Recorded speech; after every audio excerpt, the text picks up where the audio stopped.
people that I see, for example, in my clinical practice, are laid low by the tragedy of life. But I also see very, very frequently that people get tangled up in deceit, in webs of deceit that are often multiple generations long, and that just takes them out. You know, and so deceit can produce extraordinary levels of suffering that last for very, very long periods of time.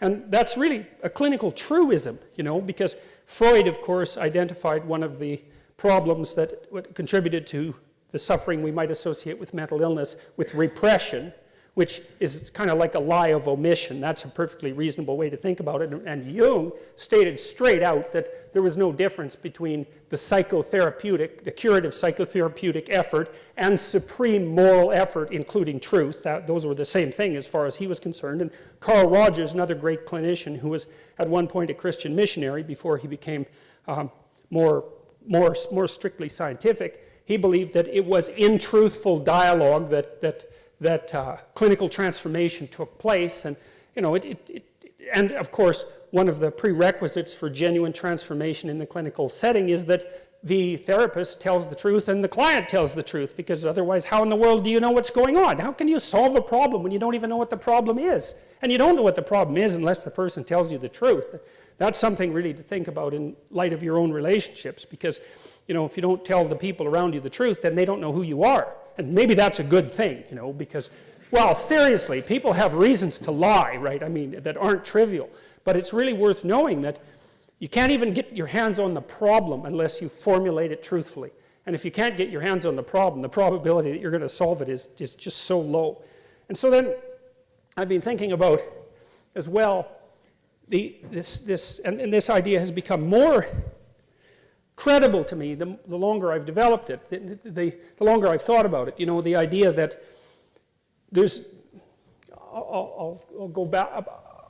It's partly the idea that, well, let me figure out how to start this properly. Friend of mine, business partner, and a guy that I've written scientific papers with, very smart guy, took me to task, and I think I told you this a little bit, about using the term dominance hierarchy, which might be fine for like chimpanzees and for lobsters and for creatures like that, but not for chimpanzees even so much. And he said something very interesting. He thought that the idea of dominance hierarchy was actually a projection of a early 20th century quasi-Marxist hypothesis onto the animal kingdom that was being observed. And the notion that the hierarchical structure that you see that characterizes, say, mating hierarchies in chimps, for example, the idea that that was predicated on power was actually a projection of a kind of political ideology. And I thought, that really bugged me for a long time when he said that, because I'd really been used to using the term dominance hierarchy, and I thought, he told me all that, I thought, that's so annoying. It's so annoying, because it might be right, and it took me months to think about it. And then I was also reading Franz de Waal at the same time, and he's a primatologist, and also Jack Panksepp, who's a brilliant affective neuroscientist who unfortunately just died.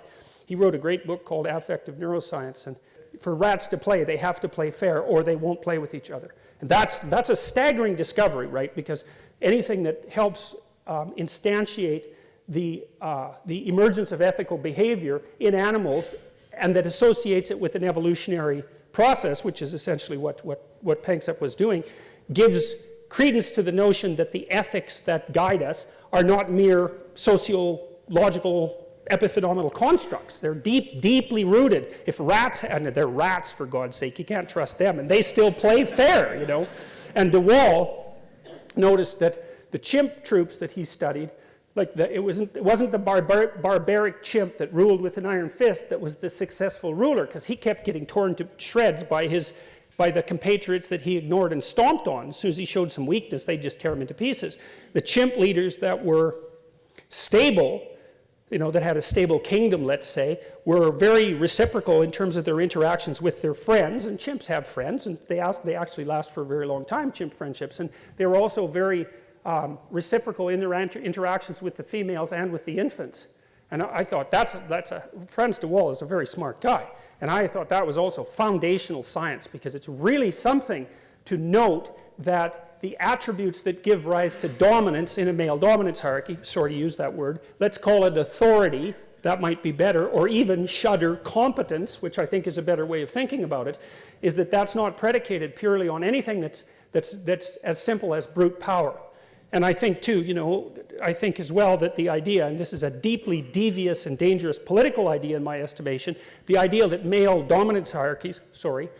hierarchies are fundamentally predicated on power in a law-abiding society, I think all you have to do is think about that for like a month, say, which isn't that long, to understand how absurd that is, because most people who are in positions of authority, let's say, are just as hemmed in by ethical responsibility, or even more so, than people at the other levels of the hierarchy. And we know this even in the managerial literature, because we know, generally speaking, that managers are more stressed by their subordinates than the subordinates are stressed by their managers. And that's not surprising. You want to be responsible for like 200 people? You really want that? That's hard work, man. And I mean, I know it's a pain to have a boss because you have to care about what the boss thinks. And maybe the person is arbitrary, in which case they're not going to be particularly successful. But it's no joke to be responsible for 200 people. And you have to behave very carefully when you're in a position of responsibility and authority like that, because you will get called out if you make mistakes constantly.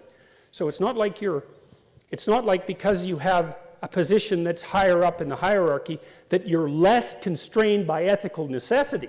Now, if you're a psychopath, well, that's a whole different story, but psychopaths have to move pretty rapidly from hierarchy to hierarchy, right? Because they get found out quite quickly. And as soon as their reputation is shattered, then they can't get away with their shenanigans anymore.